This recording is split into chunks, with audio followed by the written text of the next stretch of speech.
second quarter safety meeting. For everyone else, this is an extra safety meeting. If you end up having to count a makeup, I'll allow it. We are covering active shooter this quarter, and we're not running through the building shooting guns this time, like we did last time, which is good, right? But what I want to say real quick for the functional groups, we are in the process of getting prepared to celebrate 5 years without a recordable injury. That will actually, you'll achieve that date on June 28th. So we will celebrate at some point after that time. We've actually had our first meeting to start planning for that, but we got to get there first, or all of our planning goes to, away. But no, we will celebrate that. So at some point, probably in July is what we're looking at. So after the 4th, let's get a lot of vacations and stuff over with. So, with that being said, I think that's all the announcements I have. Sheila, I'll turn it over to you to interview for. First of all, I just want to let everybody know that we're going to be recording this session today. It'll be in Teams, and we'll put it out on Talent Central at a later date, probably in a couple of weeks, maybe. Does anybody know how long the majority of active shooter incidents last? Anybody see my email that I sent?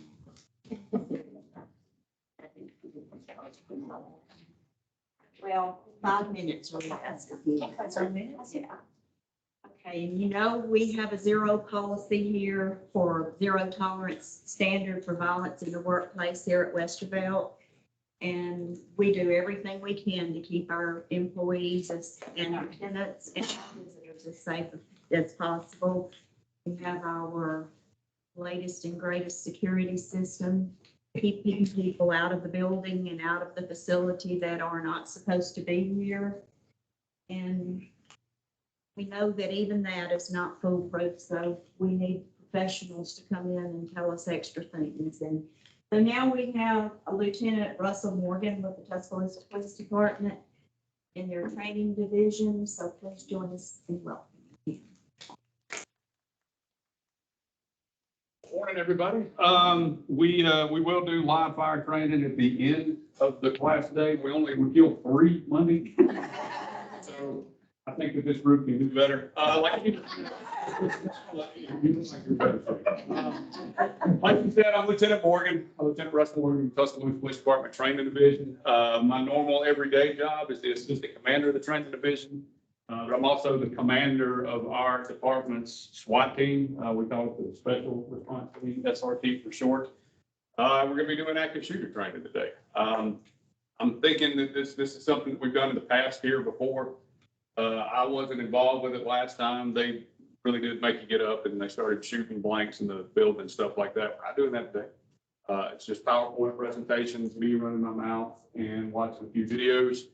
We are recording the class today, so I've been warned, no profanity and don't pick my nose. So I think I'm good with that. The way that I like to open the class is really with like an information sharing session. So what I want from you is questions. So the reason that we're here today, some of the reason that we're here today is because this is in the news, right? So this has happened a lot. And I think that there are a lot of questions or a lot of miscommunication that we have as law enforcement to the public, that people kind of don't understand some of our responses. I've been debriefed on or most of these major incidences. So if you've got questions about why the cops did what they did and some of the things that you've seen here recently, if you have questions regarding firearms, the legalities, ballistics, anything you got, this is where I like to do it at the very beginning of the class. So who's got questions? And mandatory training, and everybody's looking to get out of here in exactly 1 hour, so nobody wants to talk. Anybody? So what would determine if, when we call 911, maybe our panic alarm out there and it sounds called directly 911, what determines who responds, whether it's Tuscaloosa Police, Sheriff's Department, or whatever? Because we've sort of got offices all over the place. Right. fantastic question. For here, for this specific office in this specific building, the way that our dispatch center works is that there's a building up on, if y'all are familiar with the area, up on Rose Boulevard in Northport. There's a bunker over there that looks like Hawkins Space Laboratory, but it's really our dispatch center. That whenever you make a 911 call, or if you just call dispatch, that's where the call is routed to. That building is full of call takers and call dispatchers. So if they get a call that's like an active shooter call, something serious, like a ongoing incident, they're going to immediately dispatch that without building it into the computer or anything first. We have at TPD what we call tone on our primary channel, channel 1. They're going to tone that out so everybody kind of pays attention, and they're going to start dispatching all the closest responding or closest available units. So at any given time in the city, we've got around 15 to 20, 18 officers on patrol in the city. And it just depends on where they are and what they're doing at the time. But if a situation like that happens, everybody's coming. So they could be on the west side of town and they're still coming this way. Other agencies would come, like sheriff's office, even university police. They don't run on the same channels that we do, so it's not dispatched to them first. But just for reference, TPD is around 3/4 times the size of the sheriff's department. So we've got like 300 sworn officers. They're around 100 or so. So we're a lot bigger than they are. They just don't have as many people to respond as we do. So they'll come. There's just not that many of them. For the other offices that you're talking about and outside of our jurisdiction, I really don't know how they operate, but it would be something similar. It just depends on how many people they have that are available to respond. And might I add to Mike's comment? If someone presses a panic alarm here, there are 5 people at headquarters that will get a text and an email when something is, when the button is pressed immediately. So we do know internally. So I got a question. What about like, if there's a active shooter and like somebody calls from the cell phone, but they don't want to talk, they're scared to talk, can you track the location of the cell phone? Sure can. We can triangulate that. There's 2 different ways we can do that, to where we can get a really good rough estimate of where you are, just from triangulation. We can actually track cell phones. It's usually something that requires like a warrant, like if we're a missing person or something like that, that can literally put you in that seat in this room. We can't get as precise with that. We have to have like AT&T or something do that for us, but they can. But as far as like immediate access to it, yeah, we can do that. We have to do it all the time. People pick up phone, call 911 and hang up. We have no idea where they are, so we try to just ping their phone and figure it out that way. But back to your question or statements about the panic buttons, 911 is the much faster option. Those panic alarms usually go to 3rd and 4th party call centers. So if you hit the panic button here, I don't know how it's set up here, but somebody might hit it here and it goes to the front desk, and then the front desk has to either call 911 or it's routed to a call center. So that's like a burglar alarm, and that you hit a button and it goes to a call center in Orlando, Florida, who sees that, and then they call the Tuscaloosa Police Department, and then they build the call, and then they dispatch the call. So you're talking maybe several minutes before it's even dispatched. But if you pick up the phone and call 911, that's going straight to the call center. I think ours go direct here. I understood that it went Well, straight to. We've programmed ours to go direct instead of going through our receptionist. Yes, no, it doesn't go through the reception. No, it goes We, through. the only way we know that it's even been pressed is once it gets to ADS. It goes there. I think ours may go to ADS. What about the gate, Sheila? Is there somebody responsible for getting the gate like brick? I'm not going pretty Yes, fast. yes, we do have someone responsible. We, as part of this program, I do what's called a site evaluation, where we just go around and literally look at the building, at the security measures that you have in.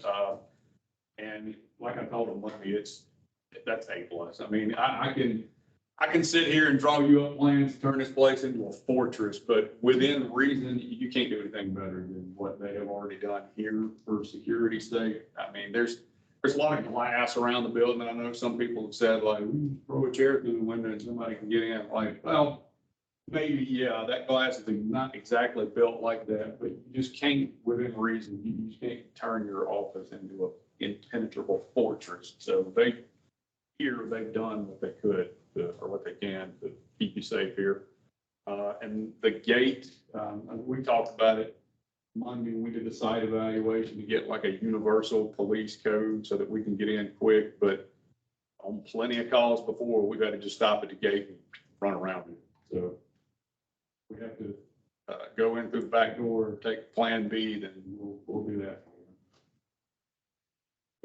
Do the police have access to the same Knox box that the fire department? No, they don't. But we're talking about this That would solve the universal problem. code that he's going to get.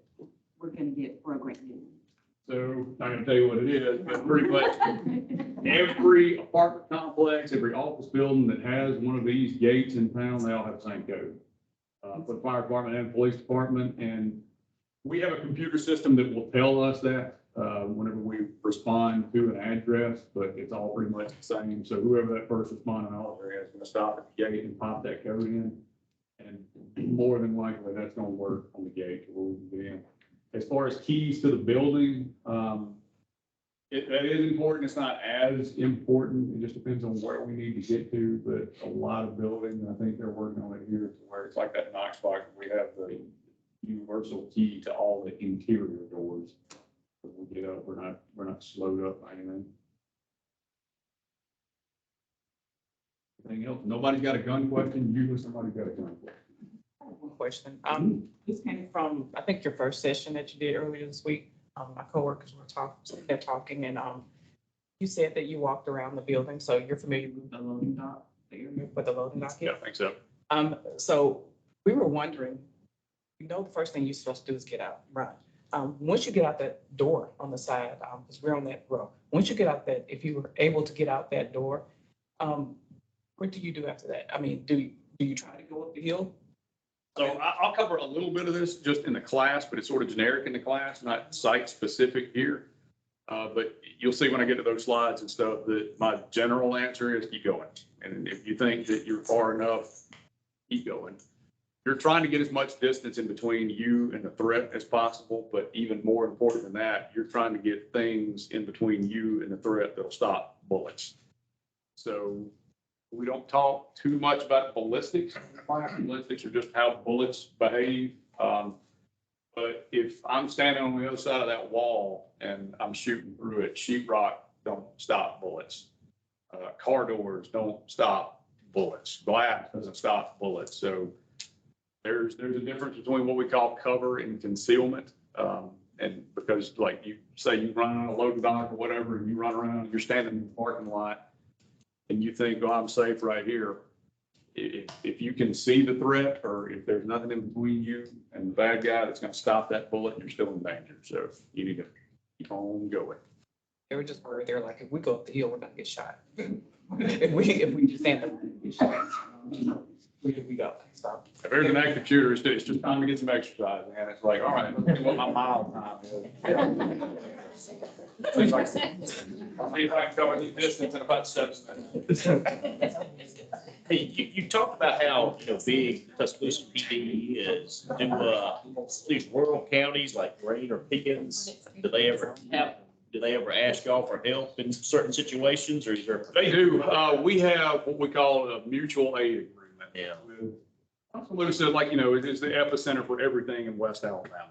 So I'm not going to name any specific departments or pick on them just because they're smaller and they have different budgets than us. We are around 300 sworn police officers. That's patrol. That's everybody. Me, I don't work for a living. I just sit in an office. But that's everybody. When you go to some of those smaller sheriff's departments, smaller municipalities, you're talking like 6 dudes that are trying to cover everything. They don't have near the capability because they don't have near the funding that we do. Typical patrol responses and stuff, no, we're not going to go to it. The SWAT team has been called several times to outside the county to go help with things, just because I've got a 30-something member SWAT team with, you know, tens of hundreds of thousands of dollars of tools and equipment that they just don't have. So they'll call us and say, hey, can you come assist? And, you know, we're usually more than happy to. Anything else? That's one single gun question. All right, so to start this off, let's watch a short video. Hit play.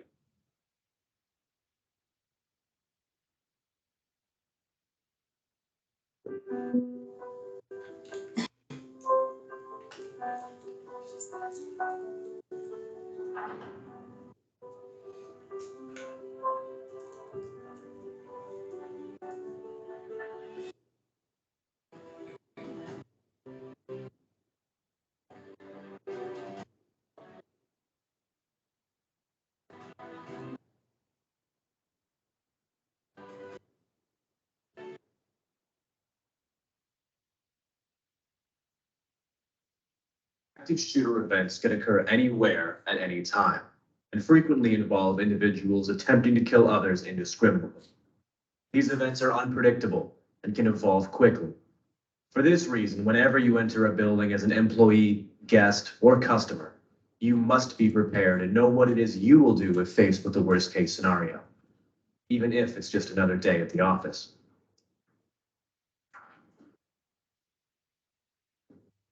Last night, every time I closed my eyes, all I could see were slide decks. Don't remind me.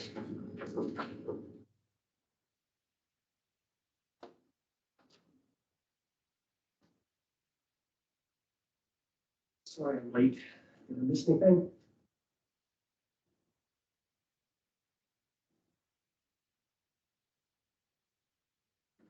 Hey, you got a minute to catch me up on that thing? Yeah, come on in. Is Amelia here too? Let me go. Okay. Yeah, thank you.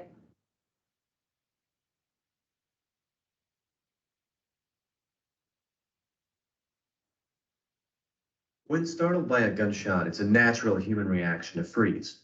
Unfortunately, this response leaves you vulnerable to what might come next. If you see someone frozen in place in this type of situation, make your best attempt to assist them.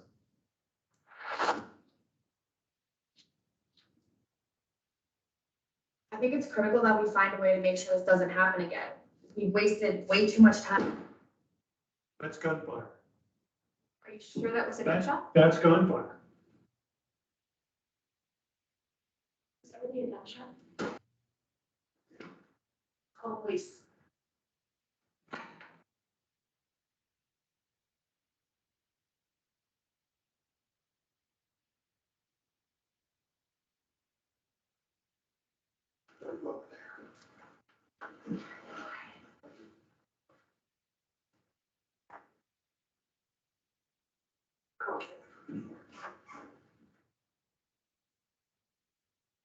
If you can't easily evacuate, the best option is to hide. Lock the door, stay close to the ground, and try to find cover from any stray gunfire that may penetrate the walls. If you're able, call 911.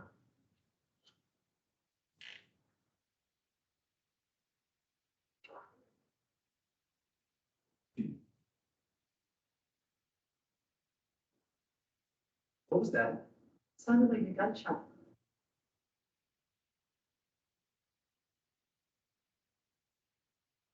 What should we do? Come on. Let's get out of here. When possible, the best alternative in an active shooter event is to run. If your path is clear and you can safely reach an exit, evacuate as soon as possible. Of course, some may not have such easy access to a safe exit. In these situations, you must decide for yourself whether it is best to evacuate or to hide. As with any of these options, if you do choose to run, commit to this action. And remember, police will be arriving to assist you and to evacuate the wounded, so be sure to keep your hands up and empty as you clear the building. Otherwise, put simply, don't stop running. Once clear of danger, make contact with 911 to assist their response by providing them information about the shooter the weapons they're carrying, and the amount of wounded that may still need medical assistance. If you have been unable to evacuate and are trapped in the facility during an active shooter situation, remember, making the decision to hide does not prevent you from putting up a fight later. If you are confronted by the active shooter, you have to assume that your actions are all that stand between yourself, your colleagues, and grave harm. Fight for your life. Search around you for sharp or heavy objects that you may use to disable the attacker. Collaborate with those around you to ensure you aren't acting alone. You're taking action for your survival, so do not hold back, and do not stop fighting until you know beyond certainty that you are safe. Committing to run, to hide, or to fight will keep you safer than if you freeze during the crisis. Remember to prioritize your safety. If you come across those who are wounded and may need assistance, assist them if you can, but do not let them inhibit your escape. As an individual, the most important thing you can do to keep yourself safe, whether it is to run, hide, or to fight, is to commit to your decision and to continuously reevaluate the situation. If you own a business or operate a large public facility, you may be able to better enable individual response to such events by identifying emergency escape routes and exits. Use this information to design evacuation plans that can be used by employees and guests to your facility. Reach out to law enforcement to see if they'll come to your facility and assist you in drafting your response plan or guide you to training that may assist employees in their survival. Remember, this training may be the difference between life or death. See about technology you may be able to incorporate to make your facility safer, which may include audio or visual cues for those with access and functional needs. Plan for and train your employees to assist those who may not be able to run, hide, or fight. Equip them with a first aid or a go kit, an emergency ladder in case you're not on the first story, and explore the possibility of mass notification technologies, which may enable you to alert those in the area of any present dangers. Of course, the hope is that neither you nor any of your friends or colleagues will ever be confronted with an active shooter situation. However, should the worst case occur, know that you can always run, hide, or fight. For more information, please visit the resources. Okay, so that's the pretty standard.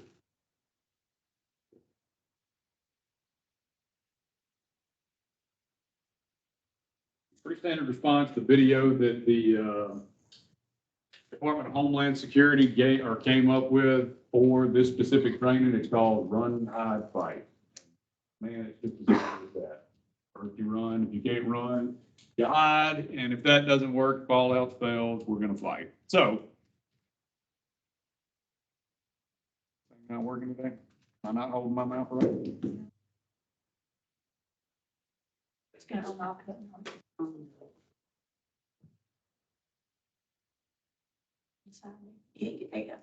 about now? Look at that. Skip that, skip those numbers. 75% of all statistics are made up anyway. Y'all are faster than Monday. Looking at, all right, definition of an active shooter. So what is an active shooter? What are the differences between that and, say, barricaded suspects, hostage situations, or just singular events of crime? An active shooter is defined as one, or you're killing one or more subjects participating in the random systematic killing. Their overriding objective is that of mass murder rather than criminal conduct. That second line there is probably the most important. So criminal conduct, like your ex-wife shows up to kill you because y'all, man, you just didn't get along with her. Shouldn't have been with her in the first place, I guess.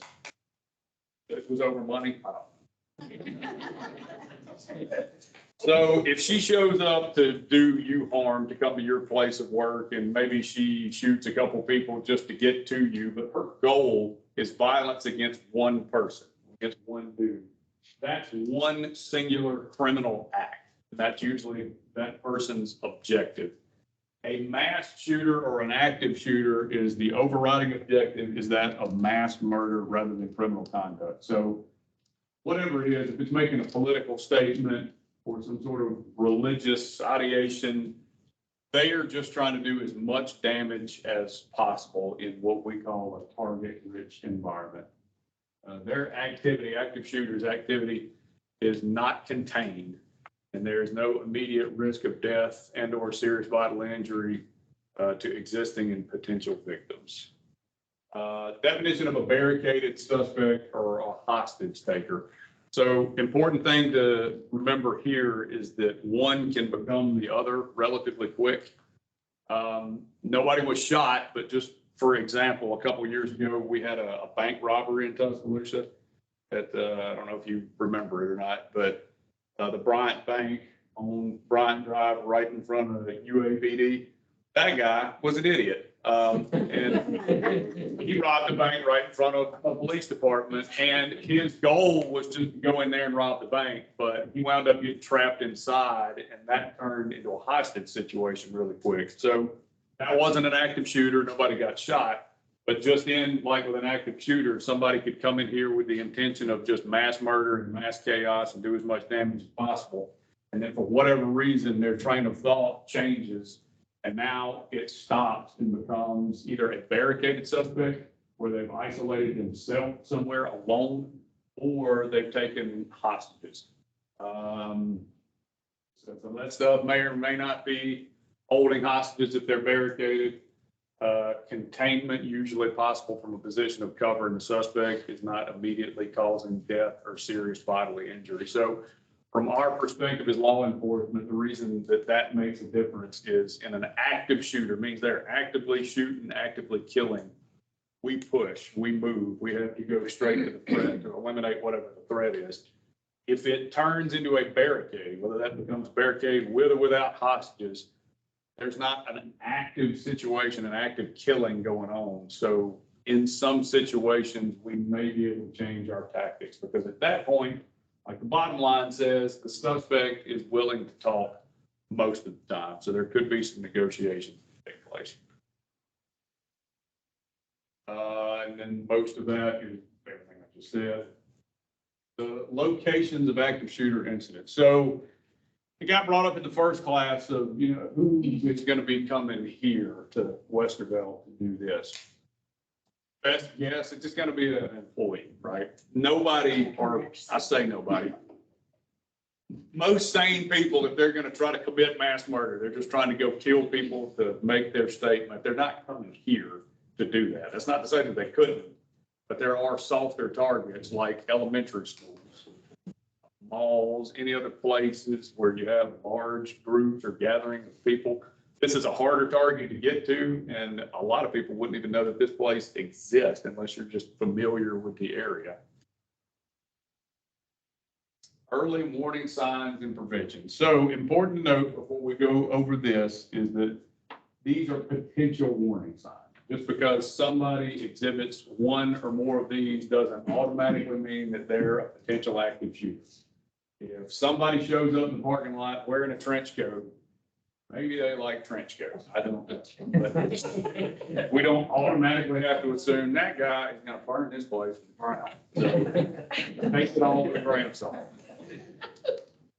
All right, so their speech, their expression of suicidal tendencies, talking about previous violent incidents, unsolicited focus on dangerous weapons. I did not write this PowerPoint, but that's just a very long way of saying, they talk about guns a lot. So if you're really into guns, or you know a lot about them, like I do, and I'm talking about guns, that might not be a warning sign, right? That's just who I am or who you are. So might not be that big of a deal, but your cubicle mate that has never owned a firearm in his or her life all of a sudden starts talking about ballistics and calibers and a red stapler or whatever, that could be a red flag. All the space.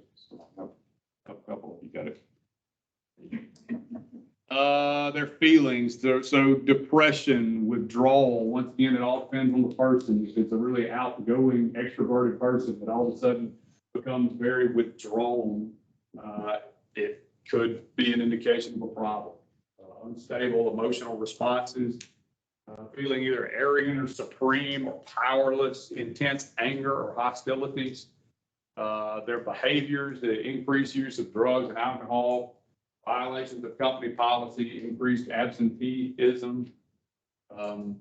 Once again, it's warning signs, but they all together don't necessarily mean anything is bad is happening because somebody didn't show up for work that day, so. The progress of this targeted violence. So in these debriefs that we look at, in these active shooter situations that we've had in the past, most of them follow this linear progress. There's some sort of grievance here. So there's some sort of problem, whatever that is. If it's here, if that's a problem with a coworker, if they got fired, it's just something that started this, some grievance in the process. The ideation just means they have created this idea in their mind, right? So they took my red stapler and now I'm burning this whole place to the ground. So the thought enters their mind that this could be something that they would do. After they have created that idea, then there's the planning, the research, development process of that. So a lot goes into this. They've made up their mind that that's what they're going to do. And so now it progresses to, well, now I need a gun. Now I need multiple guns. Now I need breaching equipment. There's some sort of plan in place to go and just shoot. Usually, almost never do you see a situation with an active shooter where they just, without any planning, without any thought, snatch up a gun and run into a school or run into a business. There's usually some sort of planning. And a lot of these, there's detailed maps, drawings, like step-by-step instructions or details of what this person is going to do. So this phase of this is usually pretty in-depth, usually. Next after that is the breach. So breach just means how I'm going to get into something. If it's a school, they need some sort of plan to get in. With most public schools, you know, if you go pick up the kids or something at the elementary school, you got to ring the little buzzer to get in, or depending on the school, using a swipe card, but they're going to have a plan for how you get in. So I drive a car right through the front door. So I use a gun to shoot the glass out if I go in this way. So there's some initial breach into the building. And after that is the assault itself.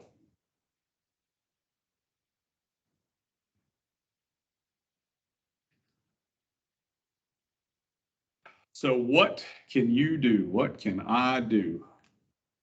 Situational awareness. Somebody give me, in layman's terms, their definition of what you think situational awareness is. Please don't say aware of the situation.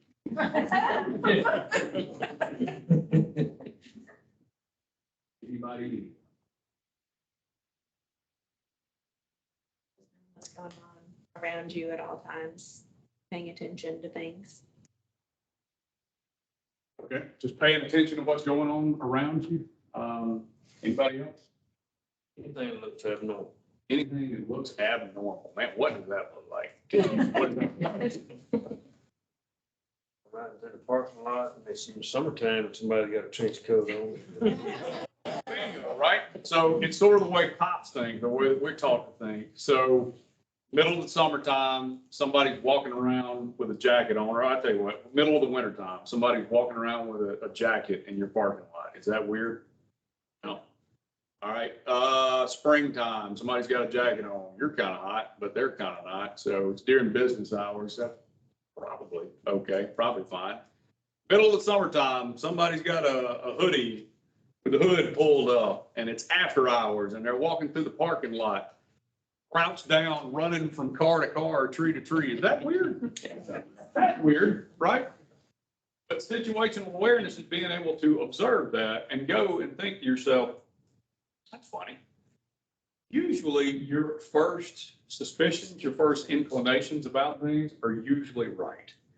People have a tendency, I guess, because of the way that, you know, society has taught us or trained us to think the best of things, which is fine. I guess you should do. But they try to think, oh, there's probably nothing to that. Oh, that's probably not a big deal. Oh, well, I'm just overthinking things. A lot of times you're not. A lot of times that little voice in the back of your head that's telling you something's wrong knows exactly what it's talking about. And they say something's wrong because something is wrong. Long definition there is the percentage of the elements in the environment, the comprehension of their meaning and correctly reacting to them in a timely manner. So we teach our new recruits sort of like a color spectrum of awareness, to where we say most people operate in what we call conditioned white. Conditioned white is playing on your phone, walking right out in the middle of traffic because you're playing on Instagram or something like that. You just have no concept of what's going on around you. You're not paying any attention. We don't like to operate there. We like to work in what we call conditioned yellow, which is just a heightened state of alertness. So I'm not tactical out, posed out, ready to fight, ready to get my gun out, walking through life this way. I'm going to give myself a heart attack. It just means that I am aware of my surroundings. I'm aware of what's going on around me. Whenever I go to dinner, with my wife and my kids, this is just me, but I sit with my back to the wall. I like to see what's going on around me. I like to see the exits. I like to know where the exits are. And I like to think of scenarios before they happen. So who has played baseball, softball, know anything about it? A few people, all right? If you're sitting in the outfield, and it's like you're a T-ball coach or something, we've all had to deal with this with little kids, and they are just doing this, staring off in his face, right? The ball is hitting you, or the ball is hitting that kid, what's the likelihood he's fixing to screw up? Pretty high, right? Because he's not thinking about what do I do if the ball is hitting me. If you have that situational awareness and that mental preparation, and you think ahead of time, what do I do if the ball is hitting me? You're going to be able to react better. That's just how it is. If I'm sitting in the outfield and I'm paying attention and I think, all right, situational awareness, I know that there's one out, runner on third base, I've got a cannon for an arm, and he's a speeding short pop-up in the outfield. I'm fixing to throw this guy out at home plate, right? I thought about that before the ball's in the air. So you hear the crack of the bat and the ball's coming to you, you already know exactly what you're fixing to do. So when I'm sitting here in this office, or wherever your offices are, and you just think ahead of time, when somebody comes in here and they start shooting or something bad is happening, what would I do? And most people, everybody, there's going to be a little level of panic there if something like that happens. But if you've already thought about it, if you already have some in your mind about where do I run, what door do I hit, that is going to take over your panic and you're not going to have to think about it. So I'm being situationally aware to what's going on around me instead of putting my head down, playing on my phone. I'm paying attention to what things are in front of my face. And I react to them accordingly in a timely manner. And I'm going with whatever my plan is, hitting the door or running out the window. Oops. Oops.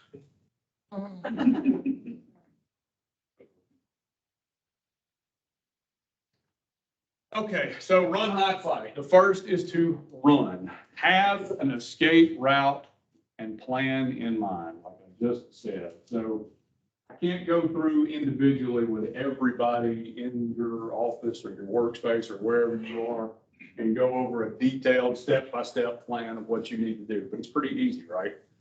Wherever the closest exit is, as long as that shooter is not there at that exit, that's where you're going to. And my first inclination is to run, is to get out of there. Evacuate, regardless whether others agree to follow. So you hear the shots and you say, ooh, I hear somebody doing some shooting.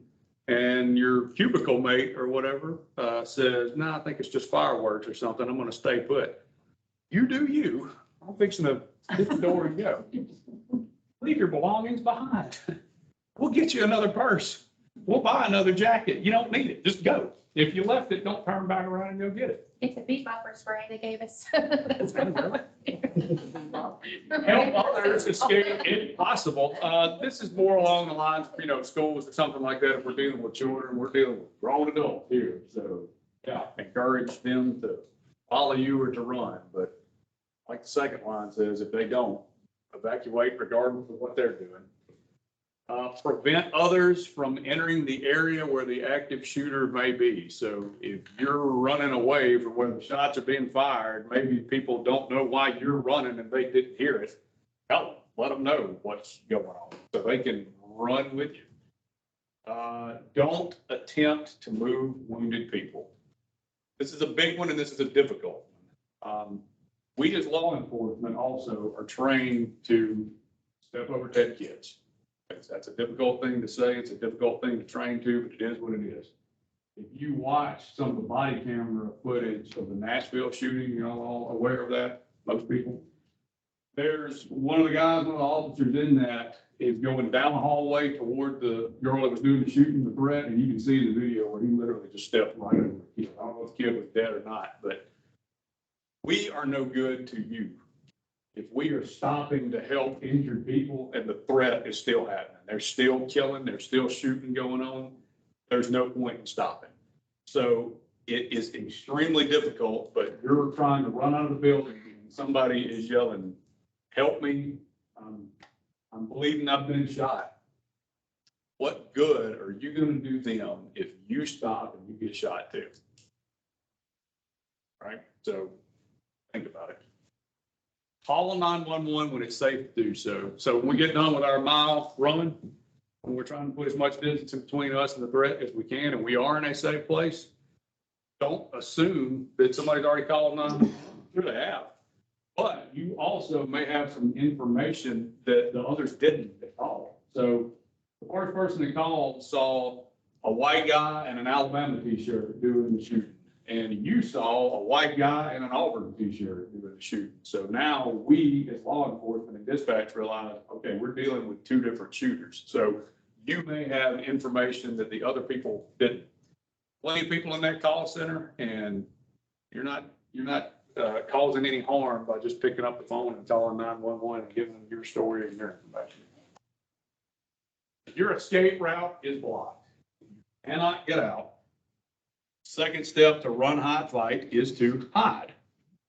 Your hiding place should be out of the shooter's view. Provide protection if shots are fired in your direction and not trap or restrict your options for movement. The last one is kind of difficult. So like I said at the beginning, with the difference between cover and concealment. Concealment just means that you can't see me, which at the minimum, we need that. I need for the shooter, for the bad guy not to see me. Cover means that it can stop a bullet. So if we all retreat back into this room, there's an active shooter that started upstairs, a guy came in the front door and started shooting, and for whatever reason, we can't get out of this area. We've shut the doors in here. So we shut the doors and he can't see through walls, so we have concealment, right? But we don't have cover yet. If you can't do anything else, you just get on the ground, you just get low. Odds are they're going to shoot over the top of you. Try to get behind something hard like desk, furniture, anything that's, anything's better than sheetrock, really. But something that's going to put a barrier in between you and the bullets. Not to trap or restrict your options for movement. That is a tough one because if you've gotten to this point too high, you are kind of trapped. And you may be in a situation where I've got to barricade myself in this room until help arrives.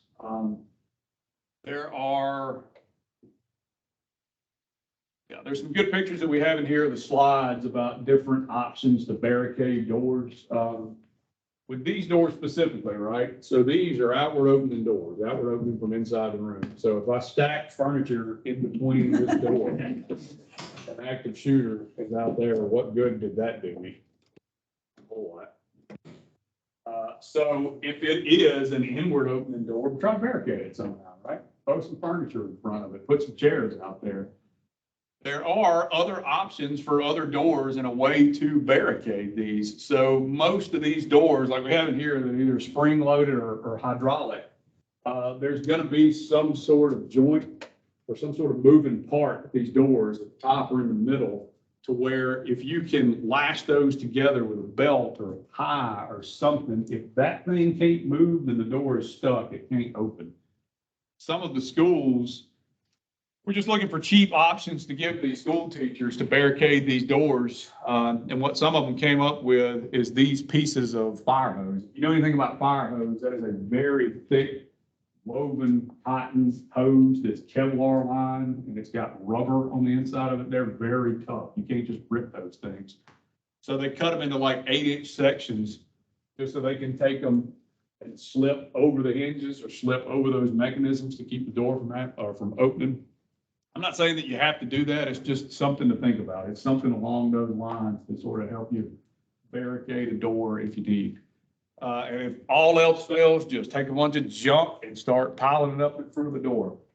If you have nothing else to keep these doors from opening, even though it's an outward opening door, throwing a desk or a table in front of the door is still better than nothing, because even if the guy does open the door, now he's got to go over a table or he's got to push junk over. It's just something to delay him.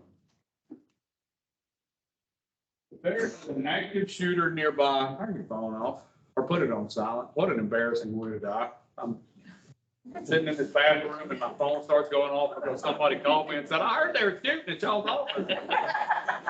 Thank you. Or of any sources of noise. Hide behind large items. Remain quiet. Make sure that the door is locked if you can lock it. If possible, move from their view. So if there's glass around you and you're hiding behind a desk and there's glass right there, well, you just defeated that purpose of concealment because he can see you. So move to where he can. Remain calm. We talked about covering concealment. Call a 911 if possible. And if, I can't remember who asked you, but if you can't talk, just call 911 and leave the line open. If nothing else, we can use that to sort of help triangulate where you are. And also, there's a lot of things that we can hear over the phone, even if you're not talking to us. We do that all the time. We do that every day where somebody will call 911 and put the phone down because they're afraid to talk. And it's tough, but we'll figure it out. Your last option is to fight. So we weren't able to get away. We weren't able to run. For whatever reason, our escape was blocked. So we tried to hide, and either we've been found or you couldn't hide. I don't know, he entered a empty gym and you're standing in the middle. If you don't do something, you're gonna die. If you don't fight back in some kind of way, you're gonna die. These people, a lot of these people, these active shooters, these suspects, they're not Navy SEALs. I don't know if you've noticed this in the news or not, but the little transgender girl that grabbed up a rifle and started killing a bunch of school children, kind of cowardly, right? Not very well trained. When they encounter any level of resistance, most of them fold. And even in our case, the police, once they're confronted, high percentage, 75% of stats are all made up, but if they're confronted by the police, most of them commit suicide just because they don't want to get into a fight. So even if you're not armed with a gun, you come running at them with a fire extinguisher, screaming like a madman, that is going to mess with people, or some of these people, and they're just going to run away or give up. You'd be surprised. Whatever you got, weapon of opportunity, anything heavy, anything sharp, you can turn into a weapon. Anybody ever get hit with a flip-flop by mama? Because she didn't have a belt on her, so weapon of opportunity, mama popped you with a flip-flop or a lawnmower, curtain rod and something. Be aggressive. Like I just said, these bad guys are not that skilled, usually not. If you can, try to control the attacker, swarm. If you can remember back to 9/11, the flight that went down in Pennsylvania, that I believe it was actually headed to Washington somewhere, but it was just a group of guys on that flight that just got together and they were just like, nope, not today, State, it's not gonna happen. And they rushed the cockpit and we don't know what happened. The plane went down, but they got control of the guy with the box cutter and they just held the guy down. So if you can swarm them somehow and you can get control of the gun, get control of whatever their weapon is, and you have control of them. The information that we're looking for as law enforcement, the most important thing is where. So if you cannot remember to get anything else out, tell me where you are. When people, it happens all the time, they'll call 911 and say, I need help. Okay, where are you? I'm in the bathroom. All righty. Where? What bathroom? The one in the back. Like, oh, hey, you're not helping me. An address, a building, something, anything, so that we can start that way. We can piece everything together after we know where you are. But if you can give more information, the number of shooters is big, the physical description of the shooter or shooters, the type of weapon that they have. And then the number of potential victims is important also, just for after we get done doing what we need to do, fire and rescue needs to sort of have a handle on how many victims that they're going to be dealing with and where the victims are too, because the faster they can get to them, the better. So the priorities of work. This is for you, but it's almost more so for law enforcement. But like I said before, with the stepping over shot kids, our priority of work is suspect. That's what we're focused on. We're focused on stopping the threat.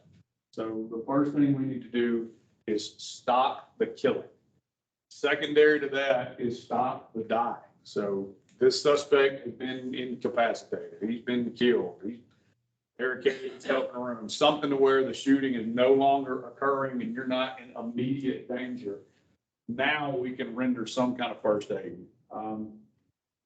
Most companies, including here, you have a firearms policy to where you can't have guns here in the building. There's a sign right outside that stopped me holding my tracks. It said no gun. It really worked. You can't have that in here or you'll get fired. They can't fire me. So some people will ask, like, all right, I can't have a gun. What else can I do as far as preparation? What sort of gear, what sort of equipment can I keep with me at my desk? And usually the first thing that we say is some sort of first aid or specifically trauma first aid. So first aid kit, meaning like a little bee sting patch and a Band-Aid, is not going to do you most good for most situations like this.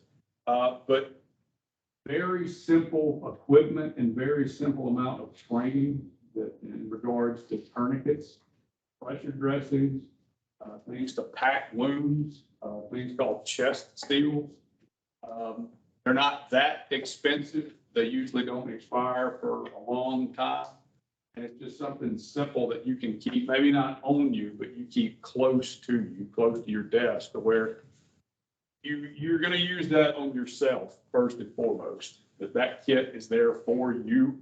But if you don't need it for self-aid, then you can render aid to other people. We don't teach that as part of this class, but I can point you in the direction of several places, several people that do. That's something that can interest you. And then evacuating the area. There is the last priority of work. And evacuating the area doesn't mean run. As in run, hide, fight. Evacuating the area is for us after the fact. If once the shooter has been eliminated, we've got an entire building that we've got to get through to clear out, get these people that are hiding or otherwise incapacitated and get them out of the building.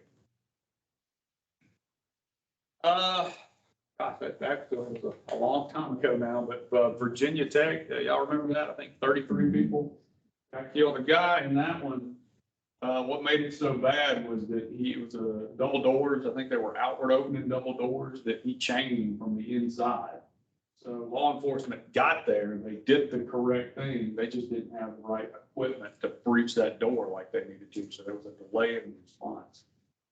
But 32 dead. If I'd have read it, I would have helped myself out. What to expect when we arrive? All right, so we're going straight to the threat. I've said that before, and I know that we've seen some things in the news like Uvalde where there was just poor police response. We're not going to do that. That's not what we're trying to do. That's not how we're going to react. We are going straight to the threat. So in a lot of cases, it's mass chaos anyway. People are running out the door. They're screaming. A lot of them, some of them will try to talk to us. And maybe we will, for the first couple of people, ask some questions, basic questions like, where's he at? Outside of that, we're not stopping to talk to you. Don't get your feelings hurt, and don't get offended, and don't get mad if you wind up getting stiff armed in the chest and thrown to the ground, because we are just focused on what the threat is. And said it before, say it again, rescuing of injured persons is secondary. So that's tough for people to understand. But you run to me when I'm first walking in and you say, you got to help me. My friend's been shot. She's dying over here. And I'm like, not now. I throw you to the side. Some people just can't understand that, they can't comprehend that. But that's what we're gonna do because we've been trained to do that, because we've got to stop that threat first. Officers may be dressed differently, so I don't work for a living anymore. I dress like this to come to work. So if an active shooter happens and I'm sitting in my office, I'm gonna throw my kit on and I'm gonna go. So you can see uniformed police officers like you usually see on the streets, or you can see dudes like me wearing khakis with a gun and a vest coming in. There could be officers from different agencies, the sheriff's departments, university police, or whatever. So it's gonna be a lot of people, a lot of badges, a lot of different kinds of clothes. We could have pistols, rifles, shotguns, all sort of different stuff. We're gonna be shouting, screaming commands, pushing people to the ground for their safety, not because it's fun. Whenever you're exiting the building or whenever you're encountering law enforcement, just keep your hands up. We're not gonna shoot anybody with empty hands running toward us. If you are reaching behind you or sticking your hands in your pockets or something like that, or for whatever reason you did have a gun in the building and you're a good guy and you are handling the threat, or, you know, you're trying to help us, and then you come running toward me with a pistol in your hand saying, hey man, I got him, I'm fixing to shoot you in the back of the face. If somebody comes running at me with a pistol on an active shooter, I don't know you from Adam. So I'm just going to assume you were the bad guy. Don't do that. If you do have a pistol on you or a weapon, whether it's here or anywhere else, and there's a situation like this and then law enforcement is responding, don't throw your gun. Don't just think, oh, I can't have my pistol with me when I talk to the cops. I need to get rid of it. Do that. Somebody can pick that up and hurt you or hurt more people with it. Also, do whatever you had with it before you pulled it out. Put it back in your pocket. Stick it back in your boot. Where it is, it's out of sight. And we're not going to see that and really think of you as a threat. And then still come out, hands up, empty hands, toward the police officers.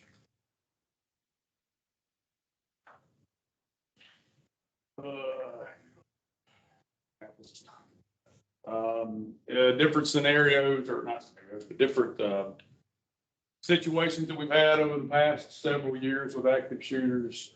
It almost always ends in suicide. Sometimes law enforcement will actually get to the suspect and kill him, but most of the time these threats are by suicide. All right, any questions? Anything you thought of during the presentation or something that you thought of at the beginning that you didn't say? I have a question about our internal process or policy.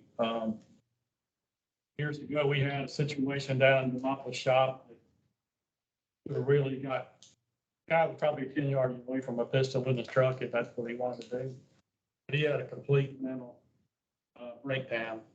And then looking back at it, we probably could see that coming. Some of the behaviors. And so I guess my question is internally, how do we handle that? I mean, who do we talk to? Who do we say? And I think, you know, so-and-so it's got some stuff going on, some struggles. I don't know if this guy was supposed to be on medication and he quit taking it. He wasn't that way until probably the last month. And it escalated to a point where somebody actually had to shove him between a Coke machine and a water fountain for about 5 minutes until he actually, finally calmed down. Yeah, typically the way that most organizations run is whenever you see some of these warning signs, you're going to report that to whoever your first line supervisor, whoever that happens to be. But the problem is, like at the time for me, I'd been 3 people. You just, whoever that first one in the chain is for like chain of command at the police department, whatever your first line is, and then they have a duty to report that to the next person, or sometimes it's directly to HR, depending on the organization. Well, that's what I'm asking. I'm asking, at our company, HR or want to contact? Yes.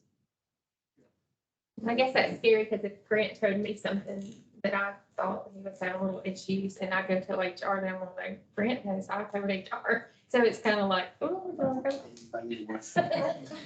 So I guess with y'all policy the way that it would work, instead of maybe supervisors, it gets reported directly to HR. Is that how you would? It could go either way, but I mean, Kevin's talking about having 3 supervisors or whatever.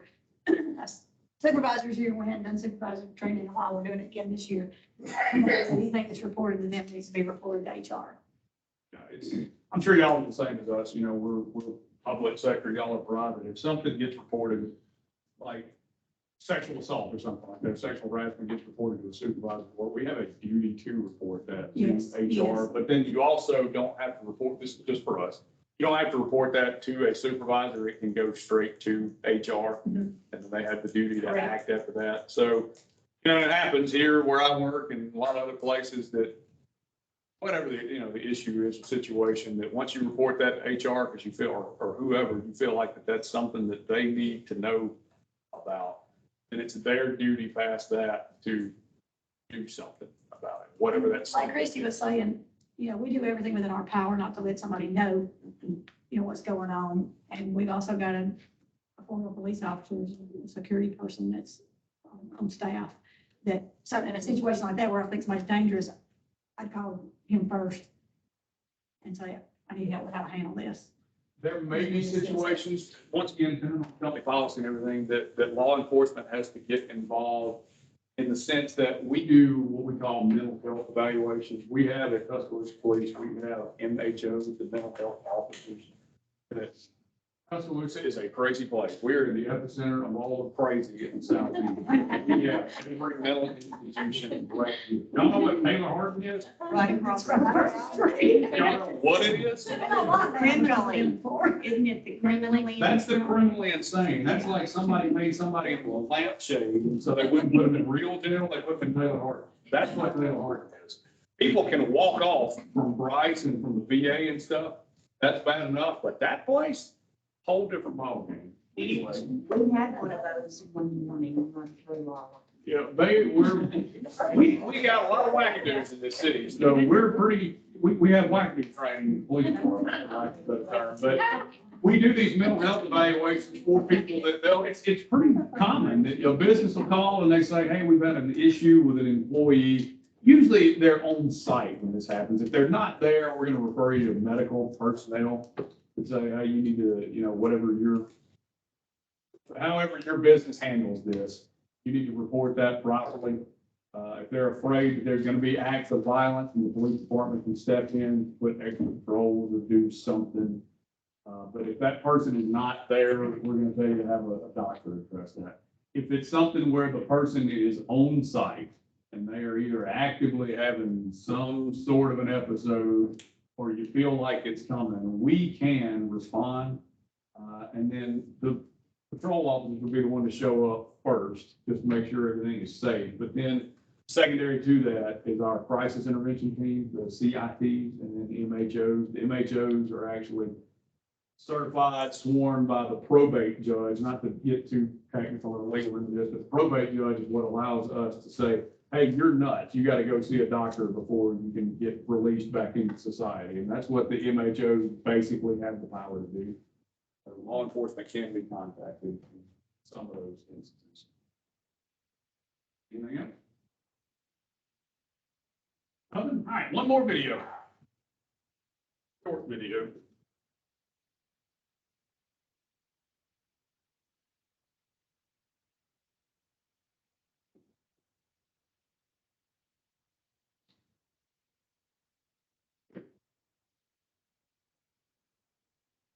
I can start with drinks. Oh, sorry, I gotta take this.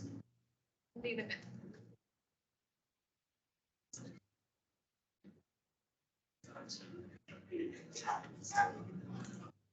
Back up, you can't be here and damn the face in front of you.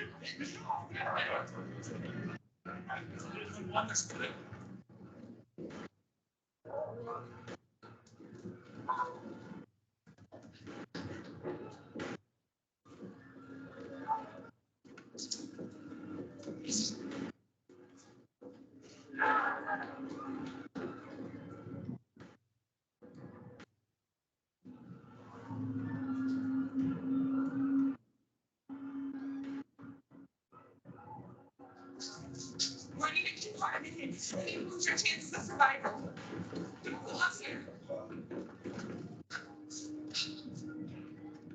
Police, where is he? By the bar, blue jeans, black shirt. Empty hands up, follow their instructions. Direct line of fire if I have either exit. I have other options to help me survive.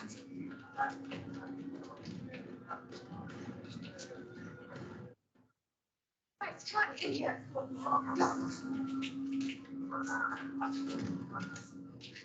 Lock and barricade the door.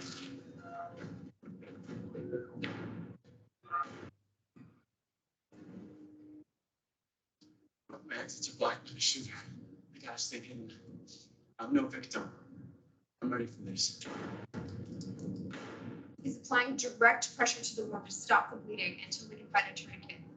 In the meantime, turn off your phones and make a plan to defend yourself.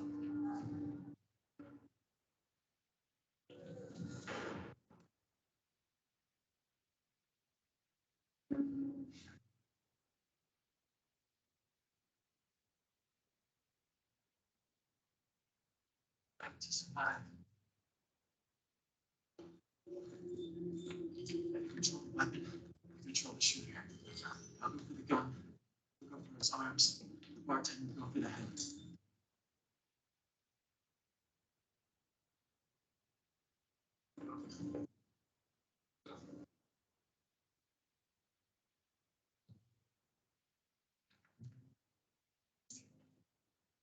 We got him right here. Please, show your hands. Over here.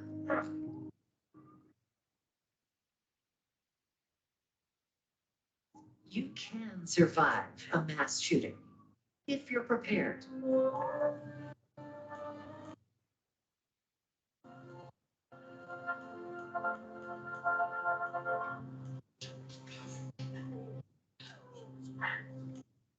Remember, run, hide, or fight.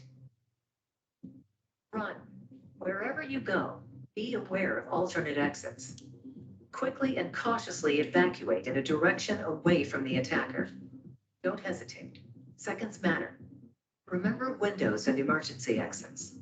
Leave belongings behind. Keep your empty hands raised and clearly visible when exiting the building.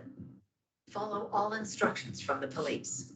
Don't stop until you're sure you've reached a safe location. Hide. If there is no safe escape route, find a good hiding place. Lock and barricade the door. Silence cell phones. Prepare a defense plan. Fight. Fight only as a last resort.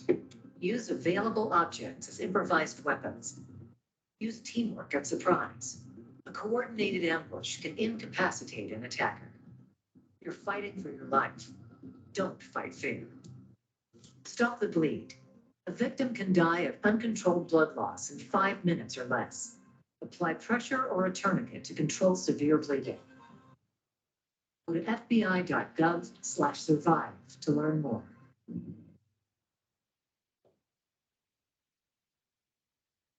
That's it. Anybody got any other questions?